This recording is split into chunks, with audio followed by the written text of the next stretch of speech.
Olá, meu irmão, minha irmã. Mais uma vez começa o programa Voz da Igreja.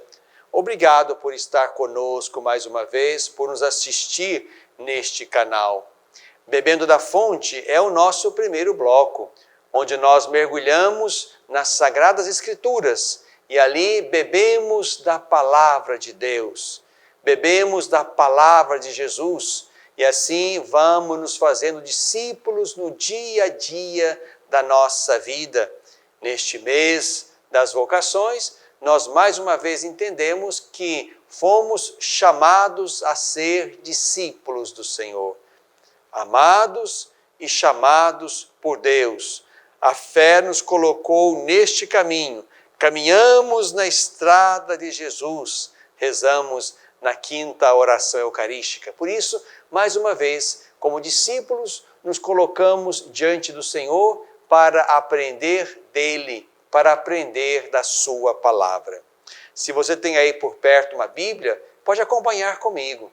Vamos ler hoje o texto de Mateus. Mateus, capítulo 16, versos 13 a 20. É o evangelho que vamos ler neste 21º domingo do tempo comum, dentro do mês de agosto, mês das vocações. Então, vamos ler esse texto da profissão de fé de Pedro. Jesus foi à região de Cesareia de Filipe e ali perguntou aos seus discípulos: quem dizem os homens ser o Filho do Homem? Eles responderam: alguns dizem que é João Batista, outros que é Elias, outros que é Jeremias ou um dos profetas. Então Jesus disse-lhes: e vós, quem dizeis que eu sou? Simão Pedro respondeu: tu és o Cristo, o Filho do Deus vivo. Jesus então declarou: bem-aventurado és tu, Simão, filho de Jonas, porque não foi carne e sangue que te revelaram isso, mas meu Pai que está nos céus. Por isso eu te digo, tu és Pedro, e sobre esta pedra construirei a minha igreja, e as portas do inferno não prevalecerão contra ela. Eu te darei as chaves do reino dos céus. Tudo o que ligares na terra será ligado nos céus, e tudo o que tu desligares na terra será desligado nos céus. Em seguida, Jesus recomendou aos discípulos que não dissessem a ninguém que ele era o Cristo. Meu irmão, minha irmã, estamos diante de um texto paradigmático na vida, no ministério de Jesus, como também na decisão de fé dos discípulos na direção do Senhor, na direção de Jesus. Estamos aqui nesse capítulo 16 de São Mateus, onde nos textos anteriores está em questão exatamente a incredulidade. Os fariseus, os saduceus querem um sinal. Jesus exatamente vai dizer aos seus discípulos para terem cuidado com o fermento dos fariseus e dos saduceus, isto é, para não se deixarem levar por aquela mentalidade e por aquela incredulidade. É exatamente aí, neste ambiente, entre aspas, hostil, resistente, incrédulo, que Jesus então leva os seus discípulos para um retiro. Foi à região de Cesareia de Filipe. Levou-os a um retiro para que eles respondessem a pergunta mais importante até aquele momento da relação entre ele, Jesus, e os seus. O texto de hoje, que nós ouvimos, pode ser dividido em 3 momentos. Jesus quer saber o que as pessoas pensam dele, este é um momento. Jesus quer saber o que os discípulos pensam dele, é um segundo momento. E Jesus, então, e essa é uma característica do texto de Mateus, Jesus, em cima desta fé professada por Pedro, estabelece, então, o lugar de Pedro na comunidade dos discípulos. Aquele que é o primeiro, aquele sobre cuja fé será construída a igreja, aquele que terá o poder das chaves, o poder de ligar e desligar. Vamos, então, passando por cada um desses momentos. Aqui há passos que nós também somos chamados a dar no nosso caminho de fé. Jesus pergunta primeiro, o que dizem os homens ser o Filho do Homem? Jesus quer saber, e aqui os discípulos vão ser apenas meros intérpretes daquilo que os outros dizem, ele quer saber o que as pessoas, o que os outros dizem dele. Aqui há uma atitude bastante cômoda da parte dos discípulos. Basta comunicar o que sabem, ou comunicar o que ouviram. Não há, digamos assim, compromisso. Trata-se apenas de uma informação. Eles dizem que. Mas aqui é apenas o primeiro passo. Digamos, um passo sem comprometimento. Basta dar a informação que Jesus pediu. Mas há um segundo momento. E essa pergunta é certamente muito mais séria, muito mais focada e, nesse contexto, muito mais importante. E vós, quem dizeis que eu sou? Aqui não se trata mais de uma informação sobre o que os outros pensam. Aqui se trata agora de fazer fluir aquilo que a relação com Jesus gerou no coração deles. E para vós, quem eu sou? Aqui estamos diante de uma pergunta empenhativa. Uma pergunta que não é apenas uma informação sobre, mas é uma pergunta que leva ao coração. E Jesus quer que, digamos, digam abertamente. E para vós, quem eu sou? Dizei abertamente. Aqui se trata, portanto, de perceber o que a convivência e a relação com Jesus gerou no coração dos discípulos. E aí aparece Pedro com a sua resposta certa. Tu és o Cristo, o Filho do Deus vivo. Aqui estamos diante do tudo que envolve aquele que é o mestre deles. Tu és o Cristo, tu és o Messias, tu és o enviado, o ungido, aquele que vem da parte de Deus, aquele que é o Filho do Deus vivo. A resposta de Pedro expressa, portanto, que a convivência, tudo aquilo que eles ouviram, viram, sentiram, aprenderam de Jesus, fez com que eles o enxergassem como o Cristo, o Messias, o ungido. E era isso de fato que Jesus era e é. Agora é importante que essa resposta de fato desse sentido e plenitude à vida de quem respondeu corretamente. É por isso que é em cima desta fé que Jesus então constrói o ministério de Pedro, a missão de Pedro e dos seus sucessores. A missão, portanto, de zelar pela fé da igreja, da missão da igreja, de estabelecer vínculos entre o céu e a terra, de ligar e desligar, de ser instrumento de salvação, de ser aquela que aponta para Cristo e que o torna capaz de ser entendido e crido como o Cristo, o Messias, o ungido Filho de Deus. Esta é a missão da igreja, que Jesus confia a Pedro, aos outros 11 e aos sucessores do apóstolo Pedro. Portanto, é importante percebermos, meu irmão, minha irmã, que aqui estamos diante de uma escala ou de uma escada na compreensão do mistério da fé. Muitos de nós, certamente, sobretudo os que se converteram numa idade mais adulta, ouviram falar de Jesus, quiseram fazer um caminho de aprofundamento, de conhecimento, de identificação, de amor, até que chegaram também ao passo da fé e deram o passo da fé, o passo do batismo, o passo do seguimento, porque também se colocaram diante de Jesus, que eles descobriram como o Cristo.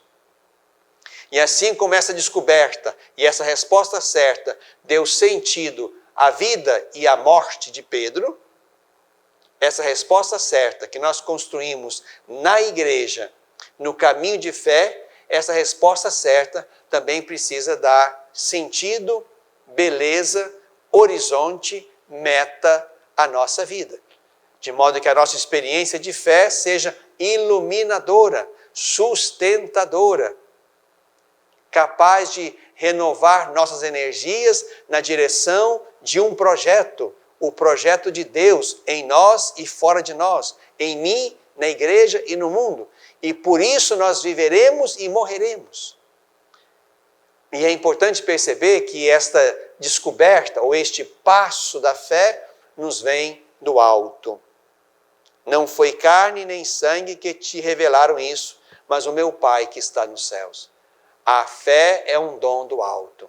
E é isso que pedimos todos os dias. Aumentai a nossa fé, para que, descobrindo ou redescobrindo todos os dias Jesus como o Cristo de Deus, por Ele possamos viver, nos cansar e morrer, assim como Pedro e os outros.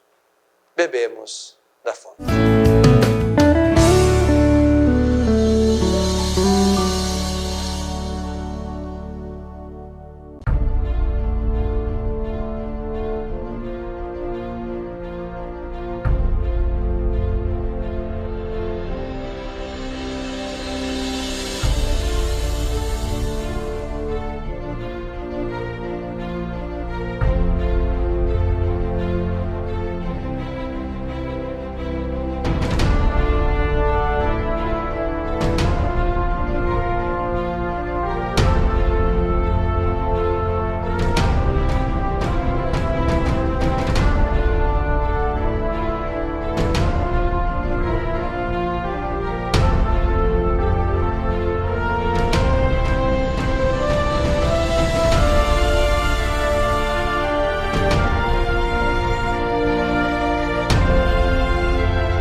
Coração deste tempo.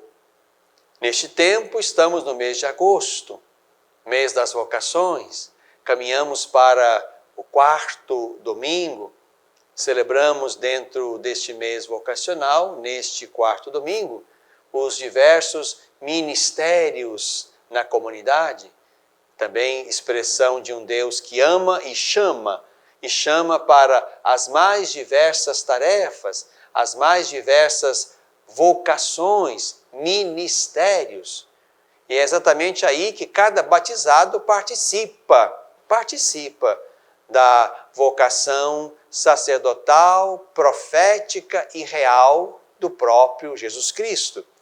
O batismo nos torna sacerdotes, profetas e reis, no sentido de que, olhando para Jesus e o tendo como fundamento da nossa fé, tu és o Cristo, o Filho do Deus vivo, nós construímos então sobre esta fé professada explicitamente na igreja, vivida e alimentada na comunidade, professando essa fé, nós vamos também nos colocando ali em lugares, em tarefas, em missões, em ministérios que o próprio Senhor Jesus vai sugerindo e nos chamando a realizar.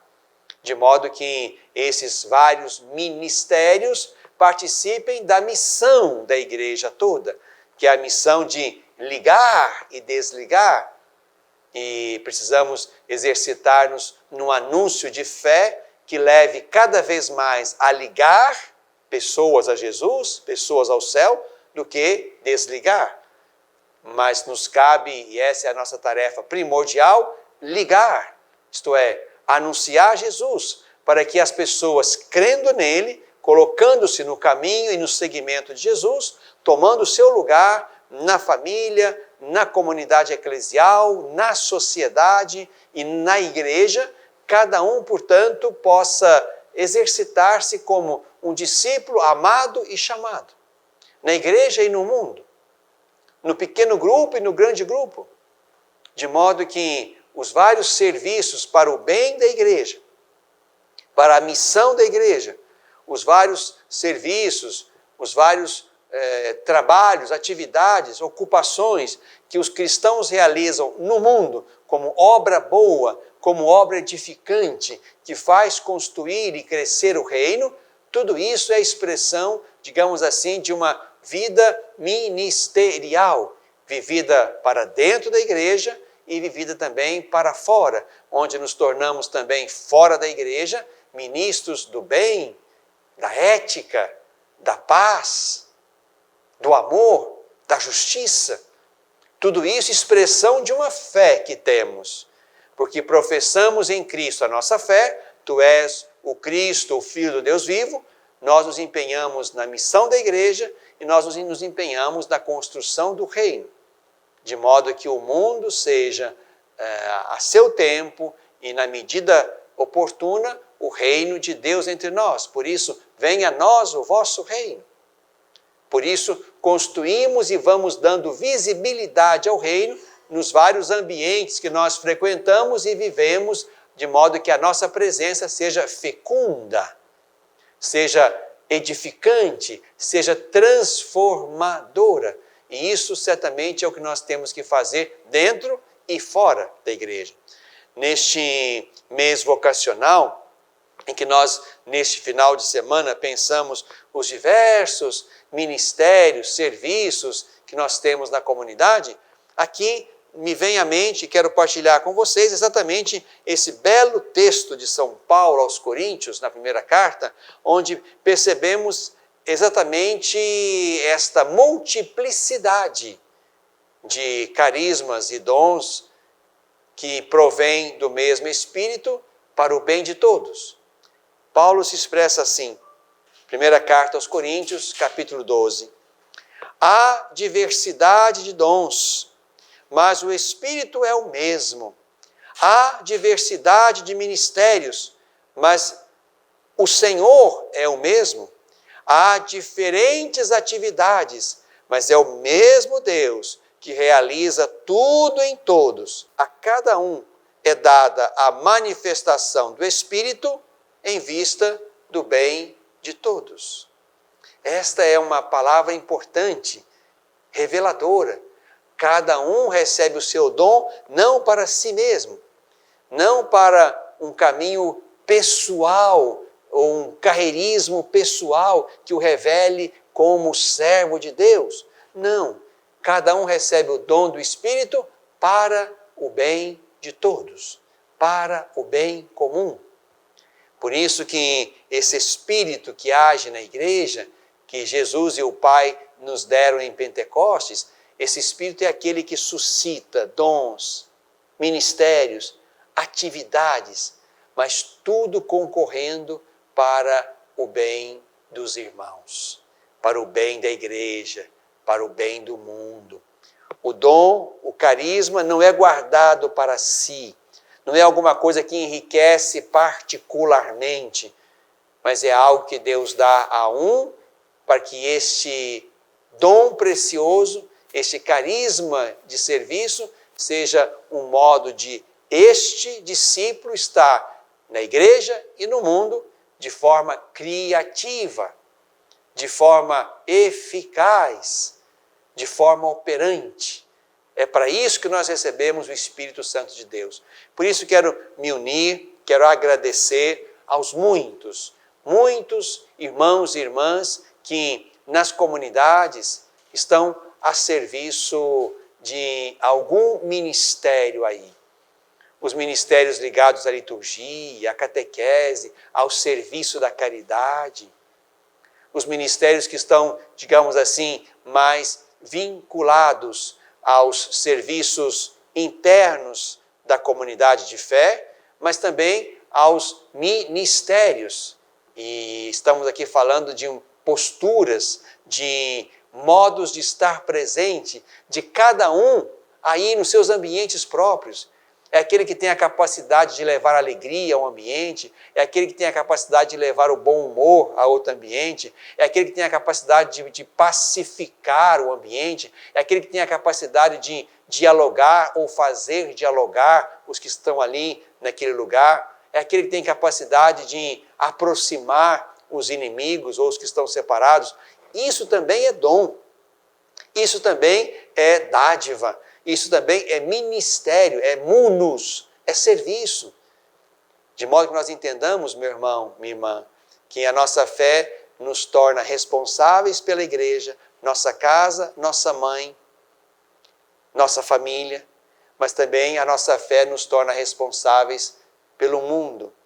De modo que aquilo que nós aprendemos e professamos na comunidade de fé, na direção de Jesus, nosso mestre, aprendendo tudo dele, e isso nós vivemos concretamente, cotidianamente, nas relações, nos ambientes, onde quer que estamos, para que de fato a nossa presença ali não seja de uma pessoa qualquer, mas de um homem de fé, de uma mulher que crê, e porque crê é capaz de posturas, reações, palavras, hábitos diferenciados que mudem, transfigurem aquele ambiente ou as pessoas que estão nele.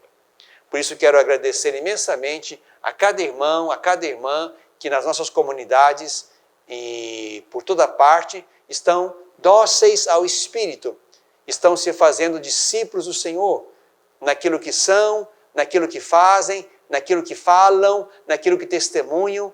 Para isso celebramos também nesse mês de agosto, neste quarto domingo, exatamente a alegria e a gratidão a Deus por Ele ter suscitado no meio de nós, na igreja e no mundo, tantos homens e mulheres dispostos a fazer o caminho do Senhor, a cultivar os sentimentos de Cristo e a levá-los aos mais diversos ambientes, transformando em missão aquilo que se crê, porque a nossa fé cristã é uma fé missionária. Quem se encontrou com o Senhor quer anunciá-lo aos irmãos, porque encontrou aí o sentido da sua vida. Importante, então, que essa profissão de fé de Pedro, de fato, fortaleça a minha e a sua fé na direção de Cristo. O mais importante, meu irmão, minha irmã, é que aquilo que fazemos na igreja, independente de qual seja a minha ou a sua missão, o meu ou o seu ministério, o meu ou o seu carisma, aquilo que fazemos na igreja, fazemos porque professamos nossa fé no Senhor Jesus e é por Ele que somos e fazemos algo na igreja.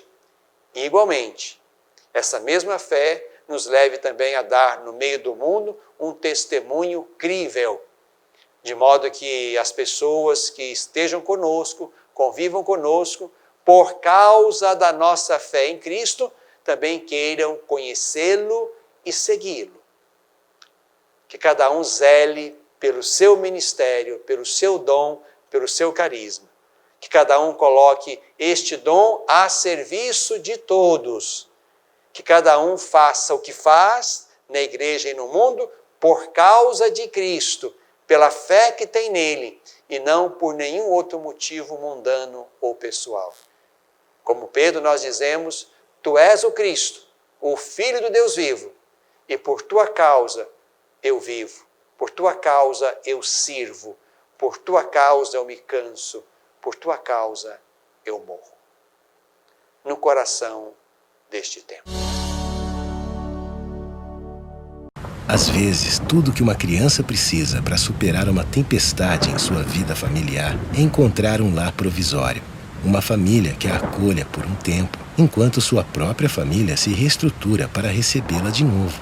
Essa é a proposta do Serviço Família Acolhedora. Transformar as dificuldades de hoje em possibilidades de futuro. Serviço Família Acolhedora. A tempestade passa, a vida continua. Participe e faça a diferença.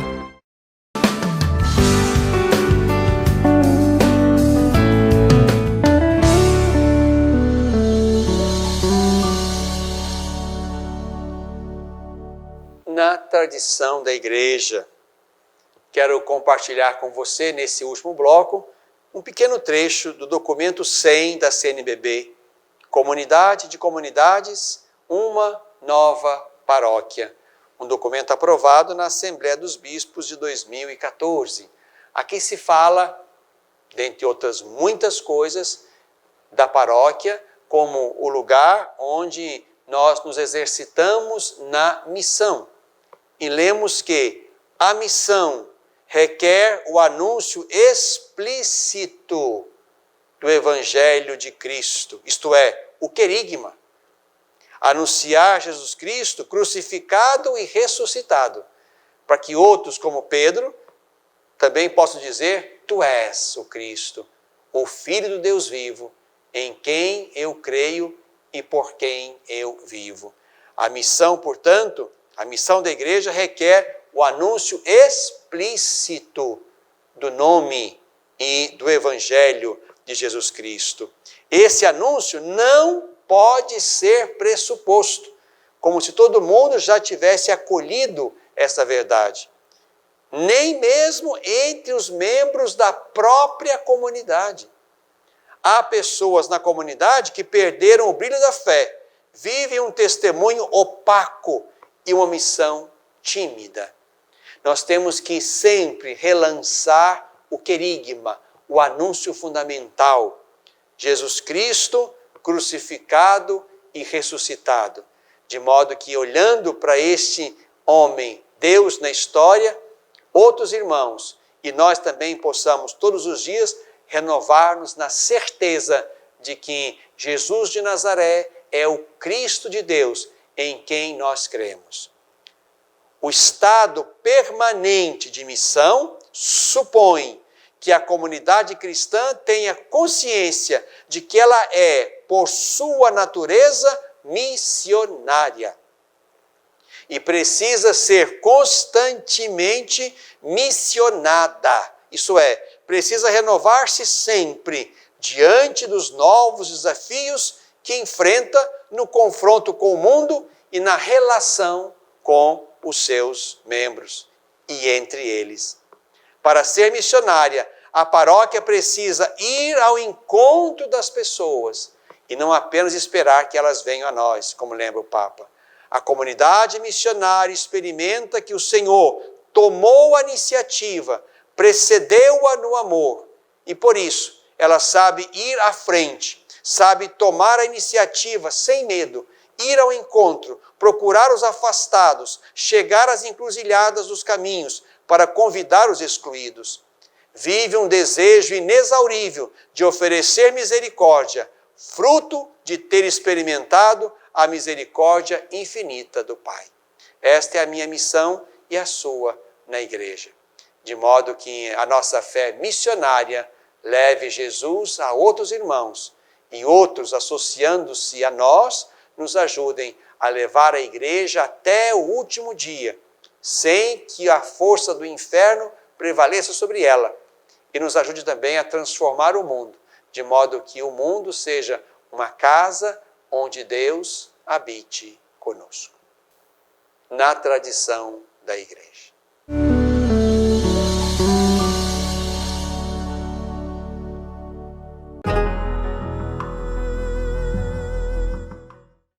Pornografia infanto-juvenil é crime.